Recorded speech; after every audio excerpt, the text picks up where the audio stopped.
Bienvenue dans Provision de vie. La pensée d'aujourd'hui s'intitule « Espérance bénie ». Tite, au chapitre 2 et au verset 11, il est dit « La grâce de Dieu, source de salut pour tous les hommes, a été manifestée. Elle nous enseigne à renoncer à l'impiété, aux convoitises mondaines, à vivre dans le siècle présent selon la sagesse, la justice et la piété, en attendant la bienheureuse espérance et la manifestation de la gloire de notre grand Dieu et Sauveur Jésus-Christ.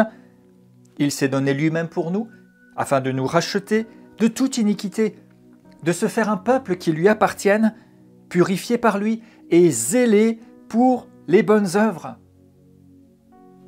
Ce passage ici nous parle de la puissance de la grâce de Dieu, de son amour, de sa faveur infinie, par laquelle il nous a sauvés, il nous a rachetés, il nous a appelés à être à lui pour vivre dans la gloire, dans la puissance avec lui, pour voir, expérimenter la manifestation de son retour et de sa gloire qui sera pleinement visible aux yeux de tous, mais qui sera pour nous un sujet de joie, une bonne nouvelle, qui sera comme notre délivrance, alors que pour d'autres, cela pourra être un sujet d'effroi s'ils refusent et qu'ils résistent à l'appel de Dieu.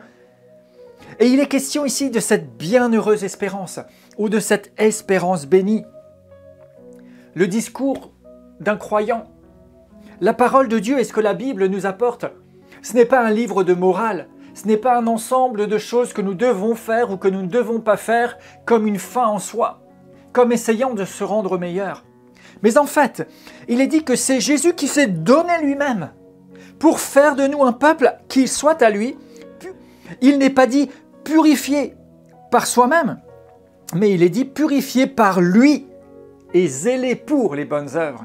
C'est lui-même qui nous a purifiés. Alléluia! Vous n'avez pas besoin d'essayer de vous purifier. Vous ne faites pas des actes visiblement louables ou pieux pour vous purifier, pour devenir meilleur. Non, mais parce que Jésus vous a purifié, vous lui appartenez et vous êtes maintenant zélés, motivés. Vous poursuivez les bonnes œuvres parce que vous avez une espérance bénie de le voir dans sa gloire, d'être avec lui et d'amener le plus grand nombre de personnes possible à goûter à cette espérance, à marcher avec signification, à marcher vers l'éternité et non pas à se perdre et à vivre vainement.